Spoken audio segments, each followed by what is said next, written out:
बिस्मिल्लाहिर्रहमानिर्रहीम। नाजरीन अस्सलाम वालेकुम वरहमतुल्लाहि वबरकातुह। नाजरीन आज आपकी खिदमत में पेश कर रहे हैं नुस्खा शुगर के लिए। शुगर जितनी भी पुरानी हो इंशाअल्लाह इन दो चीज़ों से 3 दिन में अल्लाह के फ़ज़ल से कंट्रोल हो जाएगी। सादा सी बेज़रर चीज़ें हैं दोनों।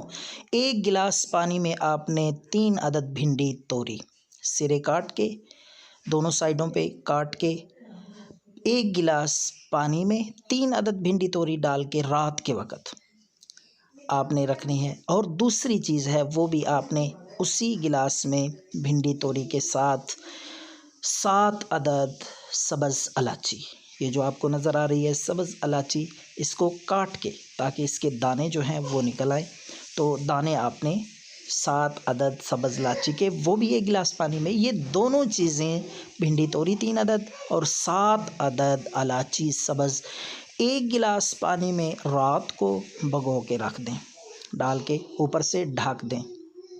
सुबह उठ के इनको आप निकाल दें, भिंडी तोरी को और इलायची को भून लें कपड़े के साथ या छान लें। तो वो जो पानी है वो आपने पीना है 3 दिन। इंशाअल्लाह अल्लाह के फ़ज़ल से शुगर कंट्रोल हो जाएगी और इंशाअल्लाह शुगर लेवल जो है वो हाई नहीं होगा। बेहतरीन नुस्खा है, सादा सा बेज़रर, ज़रूर ट्राई करें। अल्लाह।